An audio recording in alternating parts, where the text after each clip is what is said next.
Like whenever anyone writes, I'm not on hormone therapy, and you're just like leap out from behind the curtains and in the comment section. Eek, it's too bad you don't know. Like you're at risk for everything. So that's like the far right of hormone therapy belief system.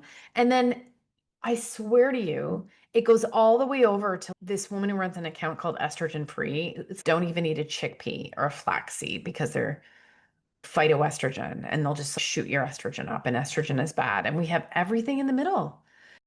I'm Annemarie McQueen, journalist and proud 50-ish woman, and we are here looking for the true truth in perimenopause, menopause, midlife, and beyond. Opening our minds to other possibilities is not always easy. Hotflash Inc. You're all woman to me. All right, Annemarie.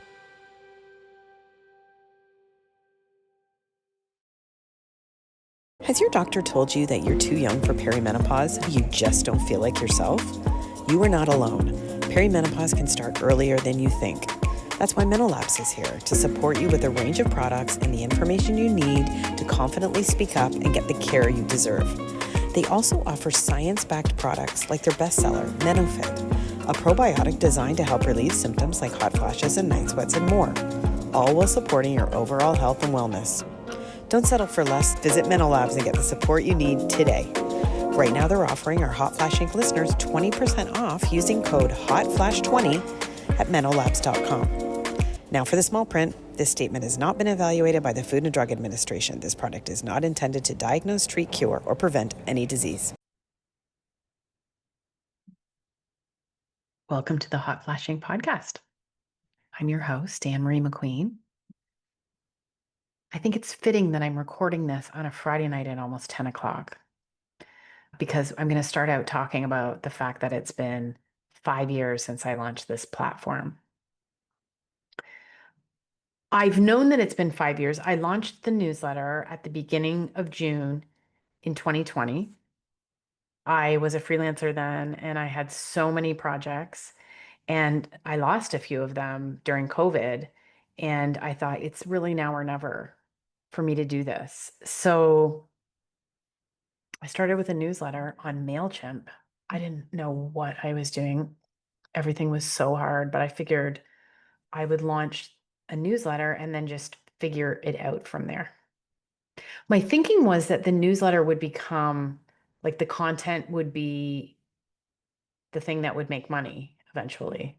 And everyone I talked to said, no, you just send out a newsletter and you use it to sell other things. And I would say, I don't know what I want to sell. And it was very confusing because I just felt if I just build an audience, then I can work this out. A couple of years later, I came across this. This is a thing. Along the way, they launched, Substack was launched. I don't know when. I wish it was then because I spent a lot of, MailChimp was really hard, but content became the product. And I found a book called Content Inc. by this guy, Joe Paluzzi. And this is his whole thing. He was saying people who try to sell content and explain it and try to get help get really bad advice because they're getting advice from marketers. I didn't mean to go down this road. It's just to explain how confused I've been about how to do this. But at the same time, I felt called, like definitely to do it and to provide the information that I did not see happening in 2017, 2018, when I realized I was in perimenopause, and I made a Google alert, which, returns stories to you from across the world. And I just thought this content is terrible. And I love content. I've been a journalist for 30 years. I could do so much with this. And little did I know I was just creating a way for me to keep doing content, even though I'm older.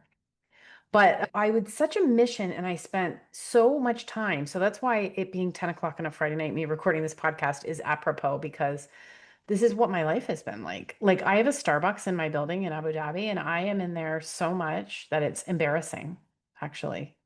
But I go there because I'll just work till the cows come home. But if I'm in my own apartment, I'll horse around. And I came across a friend. I went to send her a message. She's a university friend, and I went to send her a message. And the last message I sent her was May 1st, 2020, when I was getting ready to send out the newsletter. And here it is. It just stopped me cold. Hi, how are you? Hope you're well, and I'm looking forward to a nice 10th floor reunion. That's our floor, our residence floor from McMaster. 10th floor chicks. I'm launching a newsletter about women's hormones in their 40s and wondered if you wanted to be in the intro list. Picking all my fave ladies would just need your email and birthday. I'm going to tell you something about that. I didn't say menopause or perimenopause. Can you tell that I was scared to say it? I was launching a newsletter on it and I was scared to say it. In 2020, I started saying all I want to do is to be able to say menopause without anyone being weird. Even my friends, I talked about this from when I got the idea in 2018 until I launched it in 2020. And like my friends, I could tell, like they're supportive of me, but I could also tell they were like, oh God, what's she on about? Like, we don't want to. They weren't really, I went through perimenopause hard from my early 40s, which is why I was called to do this, I think. Like so many women who didn't know they were in perimenopause, who struggled in so many ways and are doing things to help other women. This is what I was called to do. But my friends didn't really get bothered until they were later, until they were older. And I have friends that are struggling more now and I'm evened out. Like I'm not really struggling I'm through menopause and I don't find myself struggling in that way. I'm not saying my life is easy, but I'm just saying a lot of the problems that people talk about, I'm not experiencing those. I'm having maybe other issues, but so that's something that's changed. But I think it's interesting that when I was pitching it, I was afraid to say perimenopause and menopause because I thought my friends would say no. I also think that call out that I did, and I cut and pasted that and adjusted it for everyone. And I only did 200 people. And I know that I was trepidatious about the topic. And I also can see in myself 5 years ago, just like the lack of confidence in just knowing that what I had could really help people, even though I knew it in my heart. So that's how much I've changed in 5 years. I was still in perimenopause then, and I was having a really hard time, and I would have an even harder time after that. And there's many times I don't know how I did the newsletter. I've always worked like full time while I've gone through this. It's been so much work. And it's so frustrating because I just always think, oh, if I could only do this full time, I would just love it so much. But I'll get there. I think I'm going to get there pretty darn soon. But it just blew me away to see that little note that I wrote to my friend and to think that I just had an idea and I just was like, "Zzzz," and I did it. And when my first newsletters that I put out, like there wasn't very much information to share. They're very like rudimentary. I didn't know. I didn't know what I didn't know. And 5 years later, feel like in some ways I know less because I know more. I do know that I believe that the recession and turbulence of hormones in perimenopause and menopause is not the problem. I don't believe from an evolutionary biology standpoint, we were put on this earth. This was like, we adapted this to live past menopause. This is not an accident of nature, as Lara Briden likes to say. I believe that what happens to your hormones reveals the problem. And I think there's so much evidence and common sense for that backs that up. There's just so many women in the world who don't have a problem. The people who live closest, the hunter-gatherer life, like the Hasta women of Tanzania and the Mayan women of the Yucatan, they don't have problems. The blue zones, these people don't have problems. If it was just about hormones and empty hormone receptors, then we would all be falling apart. And how would we have ever survived before they invented hormone therapy? I also just believe so much that hormone therapy can really help. I get it in the neck from both sides. Whenever I write something about how the evidence isn't really clearly defined on whether hormone therapy prevents dementia and heart disease, I think at this point, sure, like it may, some studies show that it does, but there are nuances in there. For example, if you're already showing signs of heart disease, you may exacerbate it with hormone therapy. It depends what kind of hormone therapy you're on, for sure. And if we had a long-term trial of women who did all the things, the healthy things, compared to women who did all the healthy things and took hormone therapy, and we could find out how, if we compared those two groups, people who were healthy, who weren't on hormone therapy, and people who were healthy, who were. And we knew we were talking about bioidentical estrogen and progesterone, bioidentical progesterone. That's data that I would take. I just, no guiding body recommends it. And when I had a cardio workup 18 months ago, the doctor said to me, Annemarie, you're a healthy woman. And I said, great. Should I take hormone therapy? She was a cardiologist from Pakistan. And she said, why would you expose yourself to the risks? You're a healthy woman. And I do believe that. But I absolutely support anyone's right to take hormone therapy. And just as I'll get it in the neck from people who don't like when I say, the people who say hormone therapy prevents dementia and heart disease, and there's a group of women who are calling themselves thought leaders who are saying this, and they've just decided that it's true based on some studies, and they're calling themselves thought leaders, but the true thought leaders are the people who are using much different. The true thought leaders are the people who understand how important progesterone is. The true thought leaders are not like just talking like it's still the 1960s. You can't just call yourself a thought leader just because you're the loudest. Anyway, I keep saying I get it in the neck from people. I do. Whenever I speak like this, I'm talking based on all the research I've done, the scientific evidence, the expert opinion, and the human experience. That's what I based Hotflash Inc. on. There's a famous doctor who will just write like, we should talk if I say something like that. Last time I said this, she said, oh, you should reread the United States Preventative Services Task Force guidelines, USPSTF guidelines. I reread them. They didn't say anything there about hormone therapy preventing dementia or heart disease. The Lancet Commission on Dementia looked at this for the first time last summer. They did not recommend hormone therapy to prevent dementia. I can't ever get down this rabbit hole every single time, but I just do feel strongly about this. And then on the other side, there's the bioenergetic view, the progesterone first, progesterone only, you don't need estrogen. Those people will say to me, oh, Emery, like, it's like they think I just don't know what I'm talking about. And like women would be fine if they would just get their act together. But it's like women can't just get their act together. Do you know what I mean? Go for a walk in the morning and do all the things you have to do to feel good. And even women who do that sometimes can't get it together. And also, a lot of people carry like pain inside them and trauma that we know is making their hormonal symptoms worse in perimenopause.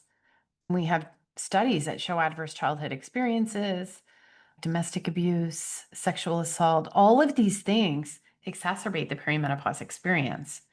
And, if you're a woman with kids and a job and maybe aging parents and financial concerns, I'm sorry, you can't just start lifting heavy. A carrot salad's not going to change your life. So I'm always going to be in the middle about this. That's just the way it is. And I think because of the way Hot Flash Inc. is and the way I am, I attract a pretty cool crowd. I've had a few bullies, but not many. And I think I get people who are on hormone therapy who are open minded, and I get people who tried it and can't deal with it. And so I've created that space because if you go to some of the other spaces on social media, it's not that way. I can't tell you how many times I'll talk to people like, of course, hormone therapy, hormone therapy. Okay. But not everyone can take hormone therapy, truly, for a variety of reasons. And not a lot of people want to take it. I talked to a CEO of a company who's not in the hormone therapy space, but in the menopause space. And she said, not women don't want to jump on hormones. I think we've probably watched people in our lives like layer on medications and seen the complications that can happen from that. And look what's happening right now. First, it was hormone therapy that was going to change everything, right? Like hormone therapy, help you lose weight, it'll help you do this, it'll help you do that. And, you watched all these doctors and they're playing music and putting on their patches and popping their snowball. That's what my friend Julie calls the oral micronized progesterone. By the way, I love that.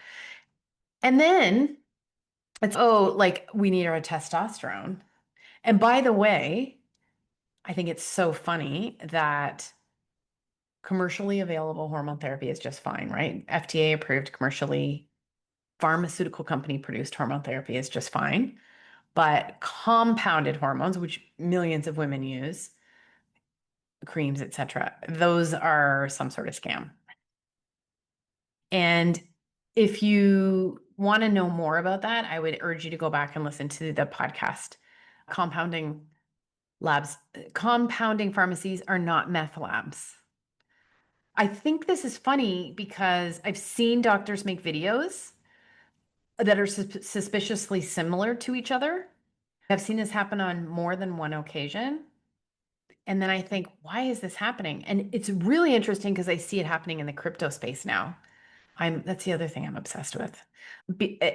Over in the crypto space, we're probably entering a bull market, and I saw two influencers deliver the exact same video. These are the three coins I'd buy in the upcoming bull market, and they were exact same coins in the exact same script. And this is what I've seen in the menopause space. I saw compounding pharmacies are a scam. I saw a video, two doctors doing their thing, and that was the words on the screen. This is a couple of years ago. And shortly after that, I saw one of the same doctors and another doctor separately making a video saying, natural is a weapon to keep women in their place. This is not an accident, right? This is messaging coming from above. I just need everyone to know that in almost every area, the influence is coming from people who were paid and expert at crafting a narrative. That's almost every trend. That's what it is. I thought that I was a trend spotter my whole life. I'm an excellent pattern spotter.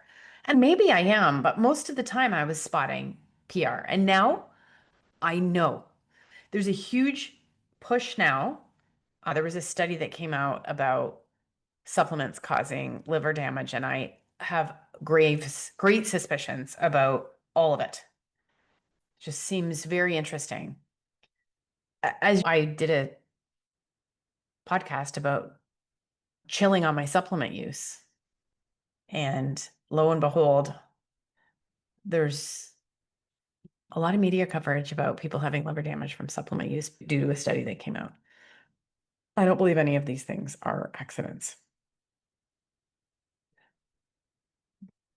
I'm going to give you a clip from someone I met at the Sharjah Entrepreneurship Festival. Her name is Shelley Frost. She's founder of The Fridge. The Fridge is like this awesome platform that organized all musicians in the UAE. She's a total visionary, and I interviewed her for the Sharjah Entrepreneurship Festival podcast just because a friend of mine works there and he asked me to.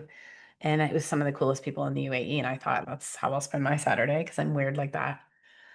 And then for some reason after, she was my age, she hasn't had a kid and gotten married, and that's pretty hard to find. So we jived. And then after I asked her about hormone therapy, and what she told me blew me away. So I took a video, which I never did anything with.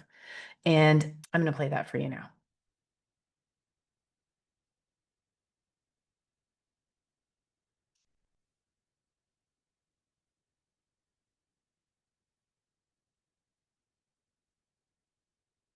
Okay, so now I'm going to ask you about hormone therapy. You struggled the most with sleep.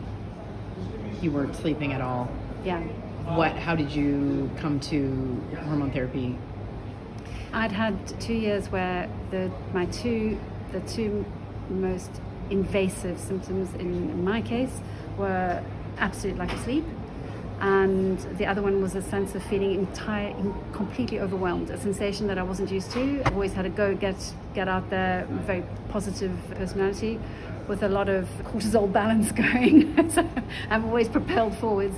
So it was absolutely out of character and made me completely lose my north and not know what was going on or what I should do. So having coped with things through acupuncture and more natural means, which helped me a huge amount to start with. Eventually, the one night where I slept for 1 hour and tried to get through the day following that, I thought, this is it, down tools. And I decided just to go through, as I've always done in life, go through one thing to the next until I found the solution. And that's how I came across hormone therapy. We're chatting to the doctor. She made me understand that, in fact, how outdated and misleading that whole cancer research thing we've been fed for decades is. It's genuinely laughable. And how incredibly small these microdoses are within HRT nowadays with what we take. And it's enough just to maintain those many functions within the body. I think that was the greatest learning for me, because I thought that somehow you attach the lack of hormones principally to reproduction and then probably hot flashes. And that was pretty much it in my understanding. Understanding, though, how deeply essential to the body, so many essential bodily functions, digestion being another one, and we can go on, that are completely divorced from those. The reproductive side is obviously minuscule. And for me, with taking that plunge with something I knew was completely reversible, I was ready to try anything, so I'll try this. And honestly, in my case, it was like flicking a switch. In less than 24 hours, I was 100% back. Literally, not even, I was just 100% myself, and it's remained that way ever since. Wow. Okay, and then I'm going to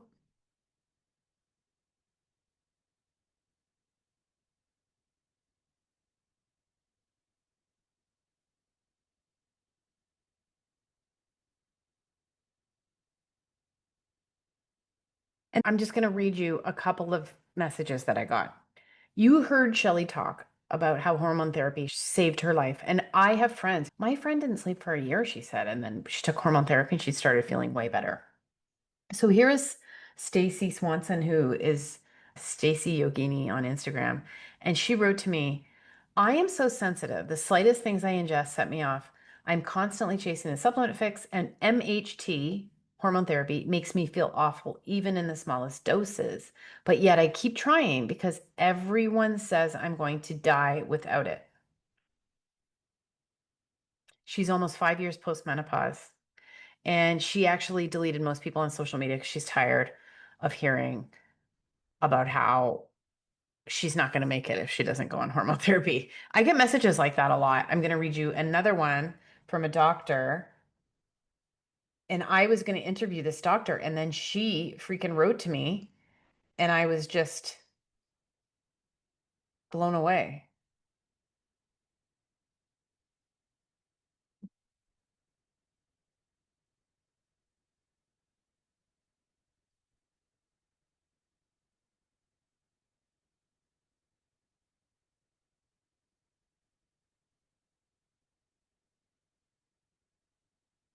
Okay.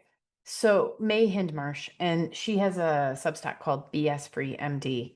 And she wrote to me and said, recently discovered your podcast newsletter. She's asking me to go on their podcast. I'm going to do it. I should probably answer her before I talk about this. But anyway, she says, I'm personally struggling after starting bioidentical hormone therapy at 58. Doing worse, trying to navigate the intricacies of this very personal and complex time, despite my training and limited experience with female patient care. This is a medical doctor. She says, I feel the pressure now to take all the HRT as the pendulum shifts back after WHI debunking.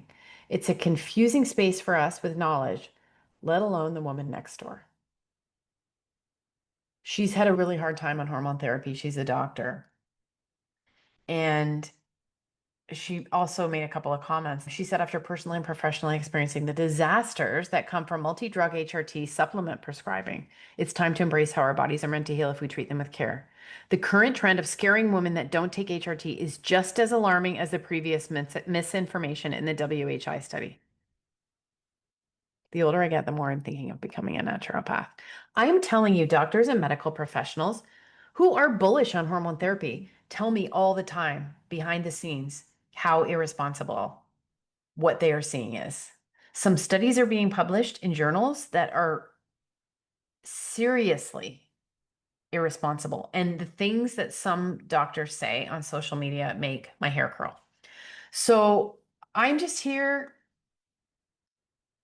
doing my thing, trying to put it all together and not make anyone angry. I could talk about this all day long. One thing I know for sure is that there are so many different viewpoints on hormone therapy, and everyone thinks they're right. Like everyone does. And the people that really impress me are the people who aren't assholes about it, basically. I have been researching this for 5 years. I'm telling you, it goes from someone I really want to talk to is someone who talks about physiologic doses. These are doses that they put you back at your pre-perimenopause level of hormones. You get a period. You will get that period until you die. You'll be getting it when you're 95. It's a variation of something called the Wiley protocol, and I want to learn much more about it. But those people are so obnoxious about their protocol. I have some bullies who are proponents of it, and they're just really obnoxious because they're like, oh, eek. Oh, like whenever anyone writes, I'm not on hormone therapy, and you're just like leap out from behind the curtains and in the comment section, eek, it's too bad you don't know, like you're at risk for everything. So that's like the far right of hormone therapy belief system. And then I swear to you, it goes all the way over to this woman who runs an account called Estrogen Free. Don't even eat a chickpea or a flaxseed because they're phytoestrogen and they'll just shoot your estrogen up, and estrogen is bad. And we have everything in the middle. We have the most responsible person, Lara Bryden, saying like a light fairy dusting of estrogen, but progesterone is probably the best thing for perimenopause. You have all these menopausey people saying you should have estrogen in perimenopause, even though most of the evidence and research has been done on menopause. So it's so freaking confusing. Like, I don't even know how to parse how confusing it is. And I sat down and mapped this all out because what I'm doing, I have big plans. I have big plans in Hotflash. What I'm doing is I am working on a tool that I'm going to sell. It's my first thing I'm going to sell. And it's going to be a guide to figuring out hormone therapy for yourself. Like obviously you'll have a doctor if you want to take it. A doctor will prescribe it to you, but I am blown away at like my friends who don't know the difference between progesterone and progestin. I'm blown away at the number of doctors who use progesterone and progestin interchangeably. Progestin is a synthetic form of progesterone. It is the one linked to a slight increase in breast cancer. There are also associations with dementia and progestins. So you want to tell me how confusing the conversation is, me personally.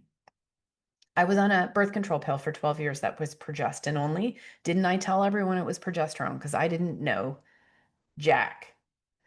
But that made permanent changes in me. So that is why I would not use progestin. I would use progesterone, but I can't tolerate that either. And the number of doctors who just use this interchangeably, and I've seen doctors making fun of people. I saw one doctor saying, oh, you guys love your progesterone, your body identical progesterone. Yeah, we do like it. We like things that are more similar to what our body makes. Don't make fun of me. And so I'm creating this tool, and it's going to be easy to use, and it's going to be simple, and it's going to tell you how we got here, and it's going to lay out what the belief systems are and give you ways to go do your own research without a ton of work. It's just going to be like, it's the thing that you can't find out there. And that's what I'm going to do. And then in the late September, we're going to have the Hot Flashing Summit.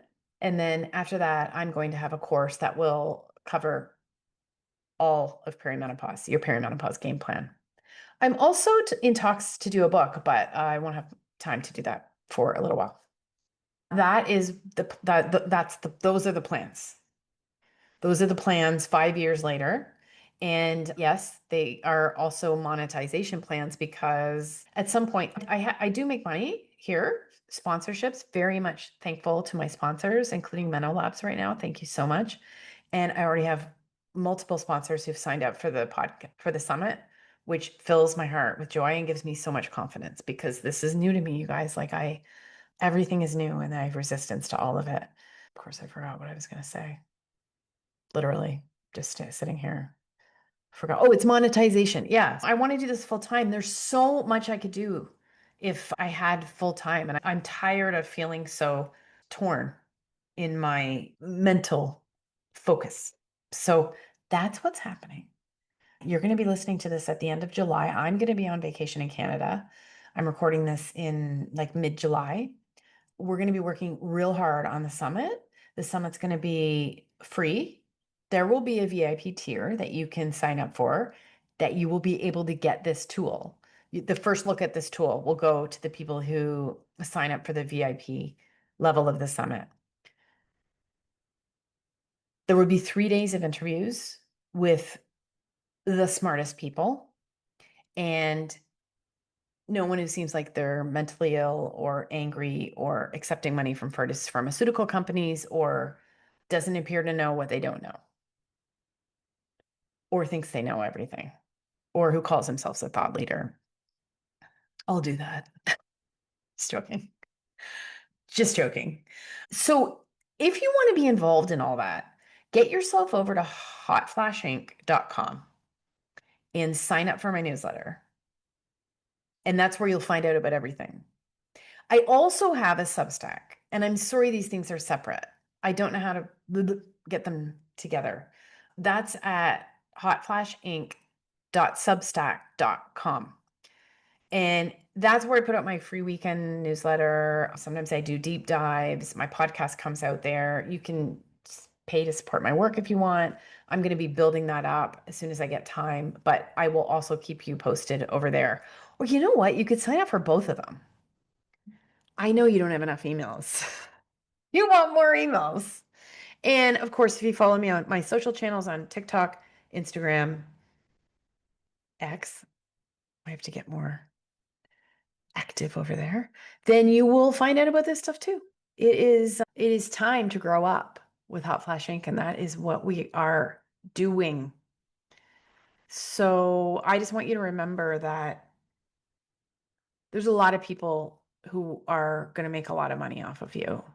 And one of the age-old ways to do that is to make you scared and to make you think that the answer lies outside of you and to make you think that you don't know best for yourself.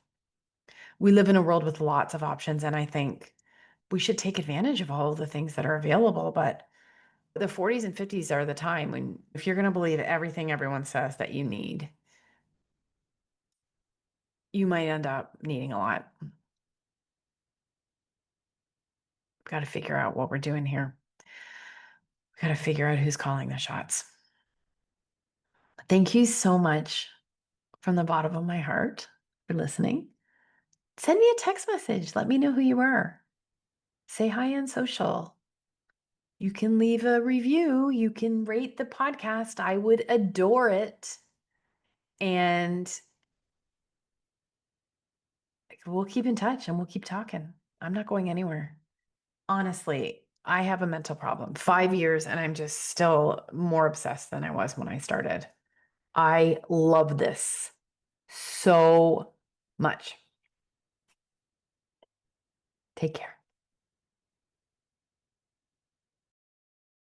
Hotflash Inc. was created and is hosted by Annemarie McQueen, produced and edited by Sonia Mack. The information contained in this podcast is intended for informational purposes only and is not intended for the purpose of diagnosing, treating, curing, or preventing any disease. Before using any products referenced on the podcast, consult with your healthcare provider, read all labels, and heed all directions and cautions that accompany the products. Information received through the podcast should not be used in place of a consultation or advice from a healthcare provider. If you suspect you have a medical problem, i.e. menopause or anything else, or any healthcare questions, please promptly see your healthcare provider. This podcast, including Annemarie McQueen and any producers or editors, disclaim any responsibility from any possible adverse effects from the use of any information contained herein. Opinions of guests on this podcast are their own, and the podcast does not endorse or accept responsibility for statements made by guests. This podcast does not make any representations or warranties about a guest's qualifications or credibility. This podcast may contain paid endorsements and advertisements for products or services. Individuals on this podcast may have direct or indirect financial interest in products or services referred to herein. This podcast is owned by Hotflash Inc. Media.